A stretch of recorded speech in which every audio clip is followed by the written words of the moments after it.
Yes, people, what's happening? We're here today for another episode of Let the Punk Talk. As always, joined by Carl from Boxing Royalty and our very special guest today, Troy Williamson. Troy, what are you snacking on there, mate? Yeah, I'm snacking on the skinny food snack pot. Okay, yeah, that skinny food's getting quite popular now, isn't it? I've seen a lot nice. on that. Yeah. Kills the sweet tooth. Yeah. Binging on all the shit. Oh, fair, mate. Yeah, I might have to try that myself because, as I said, I see a lot of pros eating that nowadays. Makes you skinny, do you know what I mean? So get on it. Yeah, exactly. Anyway, mate, let's start with some questions. So, Troy, tell us about your amateur career. How did you get involved in boxing and what did you achieve as an amateur? Yeah, well, I started late. We'll go right back to the beginning. I went to the gym when I was 10 years old. Mm-hmm. Lardfield Boxing Gym, Darlington Boxing Club on Lardfield Street. Mm-hmm. And I was at the time I was too young to compete. Back then you could only compete when you were 11 years old. So really, I was just going to the gym, getting flogged in the gym, sparring for no end goal really. So I got a bit bored, if I'm honest. So I left the boxing gym, went and played football. And I played football up until the age of 16 for Darlington 21st All Stars. And then a gym opened just around the corner from me, Darlington Amateur Boxing Club. So I went in the gym when I was 16 around, I think it was May, and then turned 17 in August. And I had my first fight in October. So I was only in the gym for 4 or 5 months, and I had my first fight when I was 17. So I started pretty late. Yeah. Nice. Yeah. How many amateurs did you have? I had 68 amateur fights, 151, 52. Oh, nice. Yeah, well, it's not a lot of amateur fights for like obviously somebody at my age. Like you said, obviously I started late, so I caught up pretty quick. Went in the senior ABAs. I only went into senior tournaments because I boxed when I was senior. So when in the under 10s one year, I got beaten in a final of a kid called James Baxter from Phil Thomas School of Boxing, which we'll touch up on that probably further down because that's the gym I train out of now. I got beat off James Baxter in the under 10s. Went in the under 20s the next year. I got through at the pre-quarters, got beaten them. And then went in the senior ABAs in 2014, reached the final and got beat Anthony Fowler. And then 2015 went back in, and I won the senior ABAs that year and won the Tri-Nations in 2015. Got picked to box with Team Great Britain, and it just obviously all went from there. Obviously, I caught up pretty quick, went to numerous international tournaments, and I was fighting the best kids in the world, and I only had 40-odd fights, which was, it was good.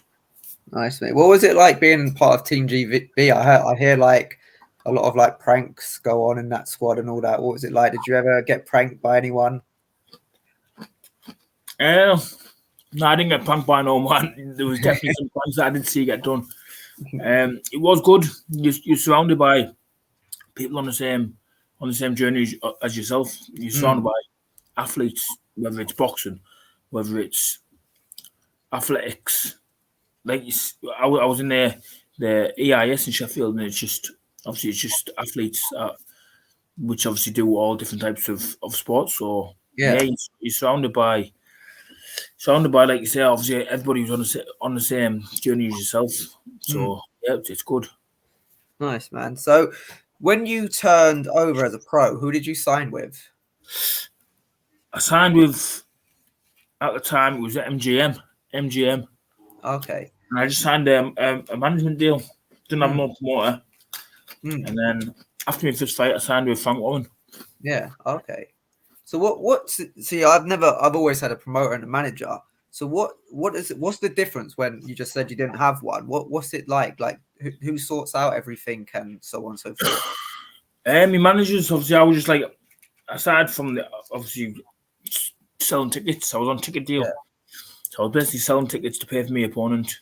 And I was just boxing on small hall shows. I was boxing on a couple of small hall shows in the northeast, on Phil Jeffrey shows, Steve Rave shows. Obviously I just had to just keep grinding, keep being patient, keep working hard, and until I got the opportunity. So when you was first starting out, obviously we all know we all box like journeyman and so on. Who was the toughest journeyman you've been in with? I've been, to be honest, even though they're all journeymen, I've not had never been in the ring where I've just went in and blasted somebody out. Yeah, I've boxed good journeymen. I boxed Kevin McAllister. Yeah, I see that. I think God knows how many fights he's had, but he's only been stopped like a handful of times. I did stop him. I've managed to get most of my opponents out, but I haven't gone in and blasted them out in like 1 or 2 rounds. They've all been durable and they've all given me rounds. Yeah, and they've all been good learning fights. Toughest journeyman. I boxed a Polish fella called Rafael Jakowicz. Yeah. Do you know? I wouldn't even say he was a journeyman. He had a winning record. He was good. He was decent. He boxed for a European title. Oh yeah, I see that. 50 wins, 20 losses, 2 draws. Yeah. Like I've had a pretty. I haven't had nobody. I haven't just had no complete nuggets throughout my full career. I know I have boxed journeymen, but they've been good. They've been durable. I've not just boxed completely numpty. So they've all learnt me, and they've all been good fights. Yeah, they're the kind of fights you want coming up anyway, ain't they? You don't want the ones that they're just covering up, taking punches, and you don't learn anything. Well, look, you see in a lot of fighters, they've gone in and they've knocking everybody out in the first and second round, and as soon as they come up and the test is on a 50-50 fight, and they're getting beat or they're getting found out. Agree, mate. So your first like real big fight was against Jack Flatley, and it was I think at the time you were 7-0, he was 11-0, and it was only an 8-rounder. And I see that obviously I know you dropped him in the first round, but it got scored a draw. Like, talk me through that fight. Like, did you think you won it? How did it come about? Why was it only 8 rounds, not for a title, and everything? It was meant to be for a title. It was meant to be on the first fight live on TV. Meant to be at a certain weight, which it didn't go to because he weighed a little bit heavier. Everything just fell apart, to be honest with you. On the night, we ended up going after the main event. I don't think I boxed till after midnight. There was no title online. It wasn't on TV. It was just scored by the referee, which, to what I believe now, from what I got told afterwards, was a referee from where Jack's from, in Oldham. So, or Bolton, wherever he's from. I dropped him twice in the first round. Fair play to him. He's tough. He got up and he manned it out, and he done the 8 rounds. But from the scorecard 76-76, there's been a lot of people that have scored it, and a lot of officials that have scored it, and they can't really see how they've got a 76-76 unless they've given me the first round and they've given me one more round after like in the 7 rounds they basically give me one more round after the first to make it a 76-76. So I think, I don't know, like, it's the referees to blame for that. But like you say, obviously that's 3 or 4 years in the past. I'm not really bothered about that. I've gone on to bigger and better things, and I don't dwell on that at all. But it is a little blip in my record that I would love to set straight. One day in my career.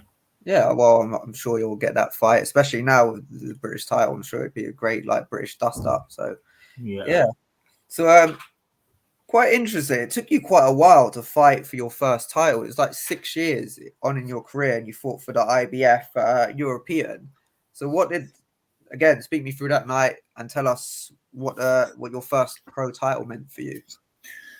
Meant a lot because I was patiently waiting for years for the opportunity that I believe that I truly deserved. Obviously, I wasn't getting when I was signed with Frank Warren, I wasn't getting no airtime. Didn't box on TV once.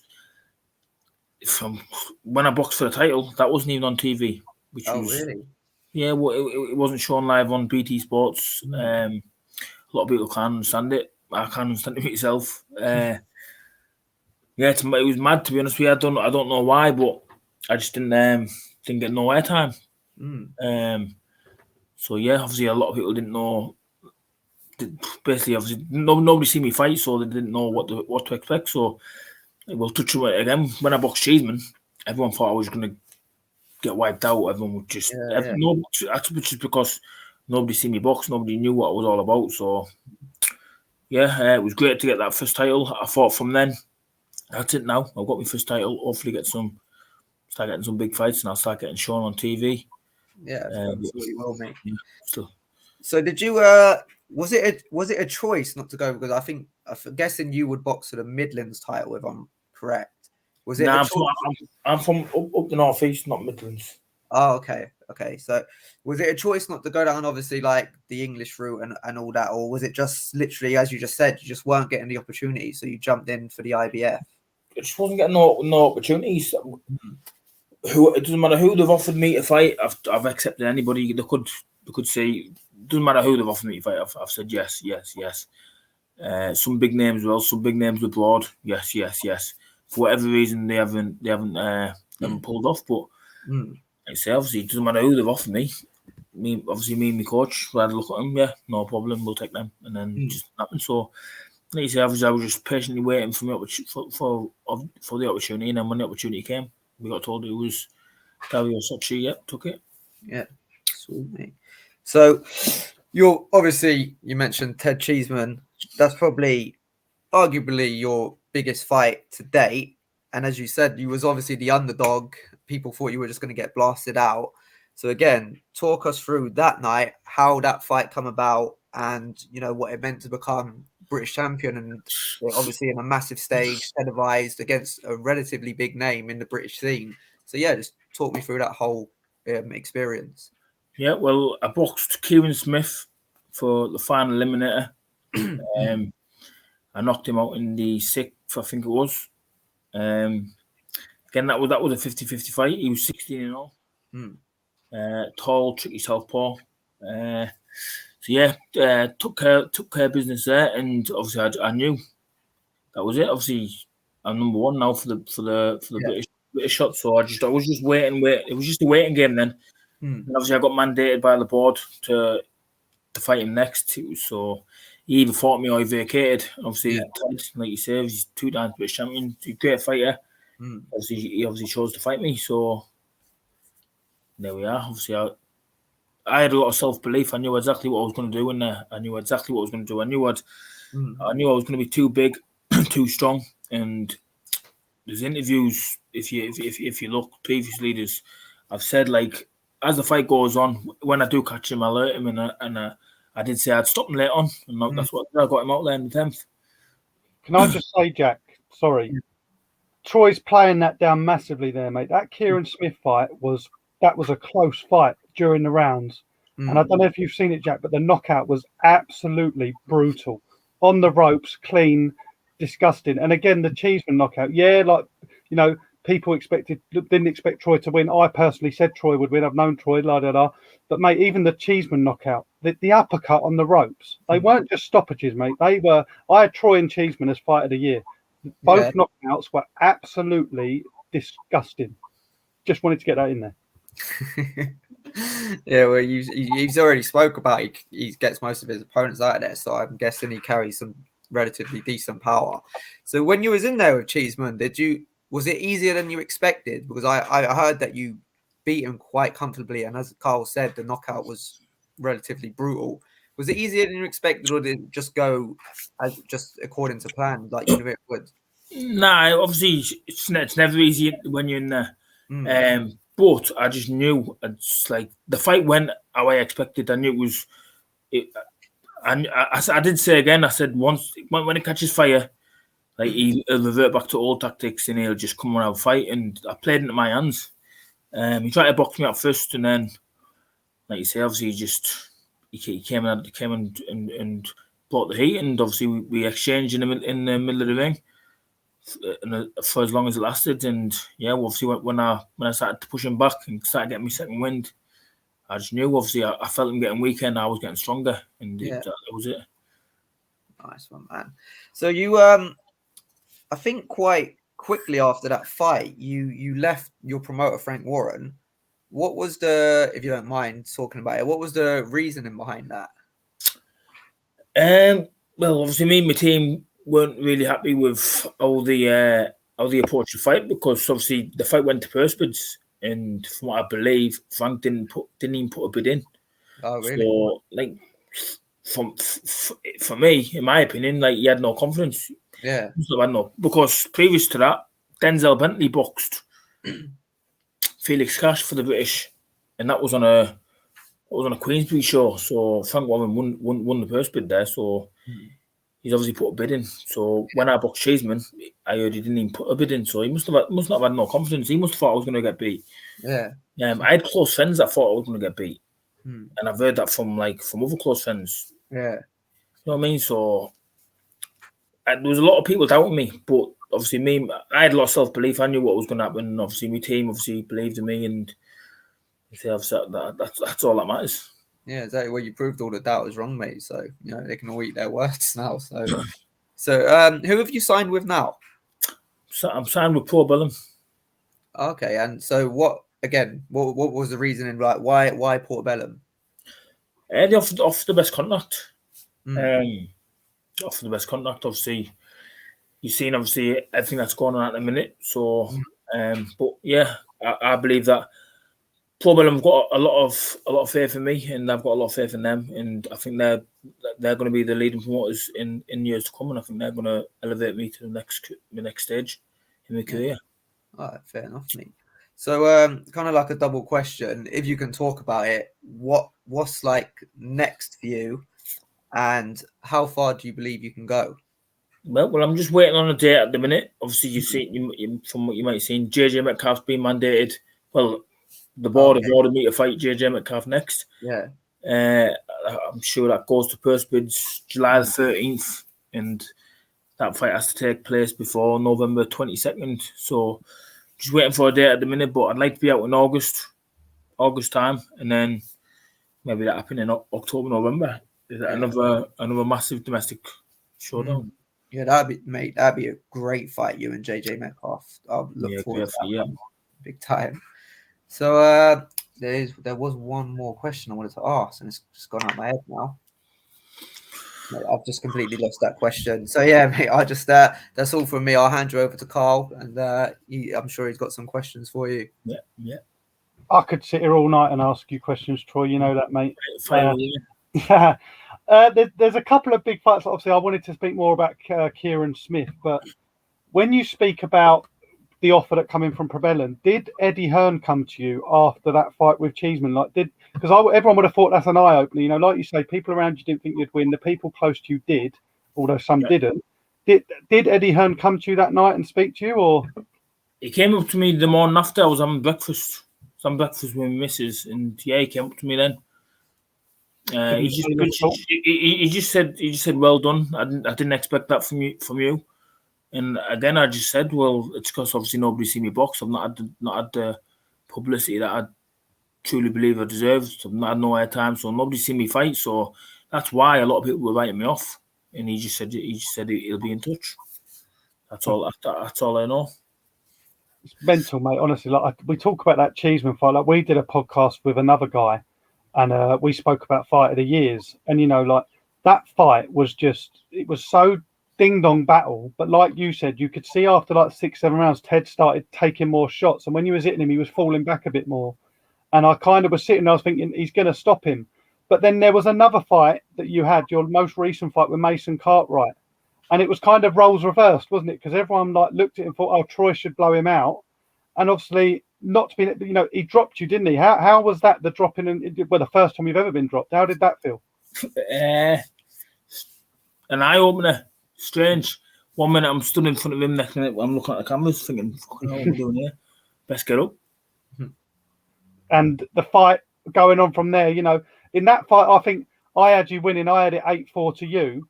But at one point, you was 2 or 3 down, and I was thinking, Jesus. But then again, you come back in that second half of the fight, and you just absolutely schooled him. Was you confident at the end that you'd done it? Yeah, definitely. Obviously, again, obviously, a lot of people just thought, like, I know Mason, I've followed him on social media for years. And again, he was like in my position before the Cheeseman fight. Nobody's seen him box, not had no airtime. So people were thinking, who's Mason Cartwright? Never heard of him. Just because you never heard of him doesn't mean you're no good. Do you know what I mean? So I knew how tough it was going to be. My coach knew how tough it was going to be. I didn't take him lightly because I knew what sort of fight he was. But I've never come out and said, this was wrong or that was wrong. But I did have a few personal issues, but about 2 weeks before the fight. So my head wasn't really screwed on. Obviously, I was training hard, and I've done everything right. I trained hard, dieted well, dieted for 10 weeks, but I did have a few little problems going into that fight where my mind probably wasn't 100%. But that's no excuses. That's irrelevant. But I got the job done. But it wasn't my best performance. But like you say, obviously, I thought I won by 3 or 4 rounds. Yeah, I agree. I mean, like I say, I think it was slow at the start, but I think you won comfortably. There was another fight that you didn't perform to say your best, and that was against a young man called Harry Scarf. There was a lot of talk after that fight. Is that another fight you firmly believe you won well? I think we won well. I definitely won the fight. 1,000,000% I won the fight. All he was doing was just making it horrible, tying up and just making it awkward, really. You see, obviously, it's boxing, isn't it? And you can clearly see who was boxing in there and who was just tying hold and making it horrible. So, yeah, I definitely won that fight. I don't like he's Rajani for just keeps calling it. How many years ago was it? And he's still fucking I think he still loses sleep over it now. I wasn't going to talk, but I remember I watched that fight, and I will say this, and big respect to you, Troy. Obviously, straight after that fight, you did send me a shirt and a face mask. So again, I'm thankful for that. But I remember going on Twitter, and I can't remember his name. I think it was like a family member or something, was just giving you so much grief on social media. Yeah, I was a stupid dad. It was absolutely insane. And I just messaged you. I never thought you'd even message back. And I was like, who is this guy? Like, why is he giving you all this grief? Landlord or something you called one. I'll never get that name on me. Yeah, he's calling me a ham. Giving me grief all the time. Like, they still lose sleep over it now. Definitely. Like, well, I see Harry won a title. I think it was the English the other week, and he called you out for the British next. And I even commented on it, and I said, like, bro, like, you're so far behind now. Like, I think he won the English at welterweight. I think it was, wasn't it? I think he's dropped down to welterweight now. Whatever it is, he still wants you, mate. So just watch your back on that one, yeah. Yeah, definitely. So let's go. Last year, obviously, you spent a bit of time in Fortventura, didn't you, with Kell Brook? Yeah. How was that? Is that like a change of you? Because I know you spend a lot of time in Spain as well. How was that to get invited to go out there and spend time with Kell? It was good. It was really good. They wanted me out there for 2 weeks, but I had a dog that was due in pup. Obviously, I went out there for a week, and when I come back, it was due in pup that day, and it did have him that day. I ended up having 8 pups, and I think I lost 2. So it was very fortunate that I did come back. Like, if I did stay out there for the 2 weeks, I could have probably lost all the pups. So, yeah, I went out there for a week, and it was great. Obviously, the weather wasn't nice, like, it was dead cloudy, so the weather wasn't great, but it was great sparring, and it was great training out in Fortventura. And how good is it? Like, how good, we say was, now he's retired. How good was it sharing a ring with Kell Brook? Yeah, it was great. Obviously, you learn little trades in the book and all the little moves that they do and things like that. It was great. Very good rounds. I can imagine. I mean, I'm glad he's retired, but me and Jack spoke about it a lot before in another podcast, just how good he looks. But we also just then, Jack, you and Jack mentioned about JJ Metcalf. Now, do you want to go on and win the British outright, or are you now thinking, I want to move? What's your thought process? I'd love to win the British title outright, if I'm honest, but like I say, it's all about time. Like, I can't stay at 11 stone for ages. I'm massive for 11 stone, so it'd be nice, obviously, to get this JJ Metcalf. Well, it'd be nice to box in like August time and then get JJ in late October, November, and then push on to bigger and better things from then. So, what about the Fowler rematch? Is that something you'd like to put right? Yeah, obviously he's at middleweight now. But obviously, but yeah, it won't be won't be far long in the future until I move to middleweight. So yeah, that's a possible fight definitely, and I think it will definitely sell because we've got a story behind it from when he beat me in the amateurs, and we've done a lot of sparring together during our pro career, and I think it will make a very exciting fight. That's good. So, also in regards to Probellum, just how happy are you? Obviously, you've got Sam Jones working over there. You've got that guy that wasn't he with MTK? The I can't remember his name. He commentates on the fights. It's not going to come to me. How good is it being with them guys? Sorry, Matthew Macklin. No, he's a northern guy. I'm sure he was involved in MTK, whoever he is. But how good is it being involved with Probellum? Is it a lot different to what you're used to? Is it, what's the difference for you? Nah, there's no difference really. Just no platform. The stands some great fighters. Just obviously waiting for them to announce some dates shortly. And so, yeah, Sam Jones is great and he's a great talker. Yeah, I'm really excited for the future. Yeah, I mean, when did you fight Mason? That was in March, wasn't it? March, yeah. March, yeah. That was the night before I was at York Hall. I think it was your fight, Jack. Was it? Did you fight on the 25th or on the 12th? Not that you're probably going to remember. 12th of March, yeah. You did, yeah. But Troy, when was your fight in March? Well, March 25th. Oh, so you was the night before Mark, yeah. So, yeah, mate.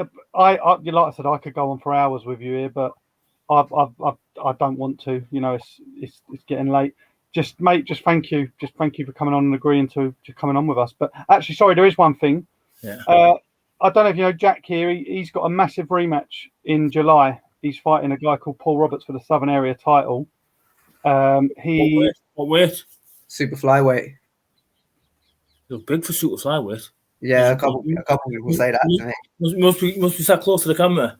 A little bit. I'm only 5'5", so yeah.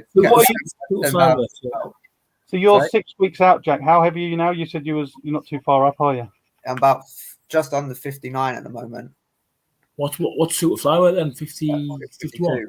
52. Yeah. So in the first fight, Troy, there was, not going to it, there was a big head clash. Jack was cut second round, couldn't see for the whole fight.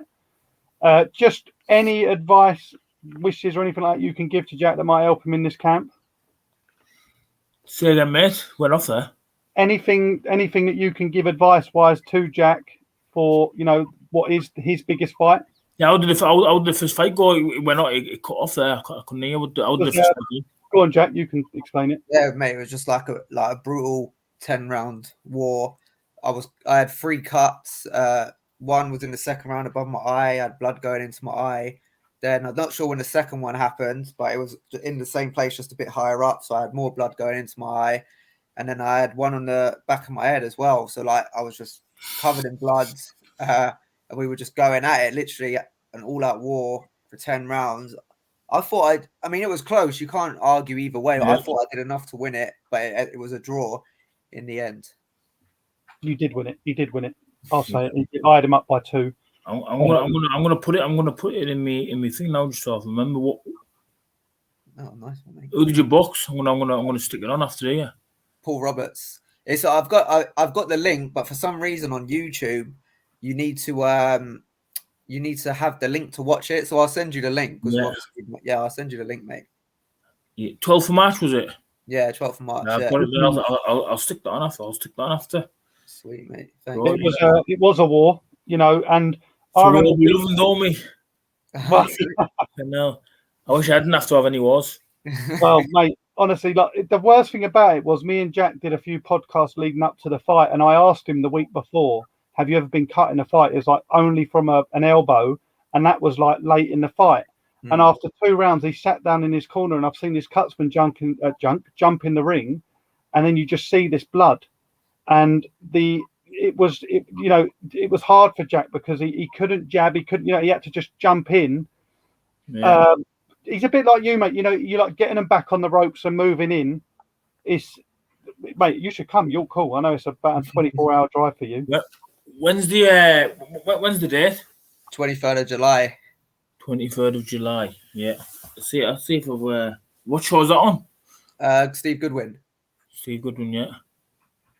I'm sure we Appreciate can still it, get yeah. tickets. I'm sure he manages a couple of the fighters up in the northeast. Probably does. He's got a bag load of fighters that he manages. Is that Fight Zone? No, it's not Fight Zone. No, he's never had any like kind of television or streaming platform. I'll have a look in the yeah. If I haven't got no out, on, I'll get in touch with you definitely. Oh, thanks, mate. Appreciate For it. the weekend, mate. So, any advice for Jack? He's got, like you say, fucking box clever, isn't it? It's just try. If you don't have to get into a war, just don't get into a war, because that's what obviously causes cuts and a question that. Luckily, I had no bad cuts where blood's streaming at my eyes, but like you say, fucking it would be a nightmare not being able to see, would it? Yeah, 100%, man. Obviously, you know more than us. Do you know what I mean? Obviously, you've shared the ring with 10 months, so you know what to do, don't you? Next time. Yeah, 100%. We've got a lot, obviously, different game plan going in and all that this time. So yeah, it should be a different fight, mate. Get the W. Yeah, 100%. Scrap season, as they say. So is that all from you, Carl? Yeah. Yeah, mate. Like I said, I could go on for hours, but yeah, I think that's all I've got. Sweet. So before we wrap it up, Troy, is there any last words you want to say? Anyone you want to thank, shout out to? Nah, I'm all good, mate. Yeah, like obviously, thank you for you two for getting me on. Thank you for coming on. Yeah, it's been a pleasure, mate. Right. Sweet. Well, we'll wrap it up there then, lads. Thank you for joining us, Troy, and tune in next week for another episode of Let the Punk Talk. Peace. I will do, mate, and I'll keep in touch and I'll stick this fight on. I'll let you know what I think. Great, man. I appreciate that. Thank you. Yes.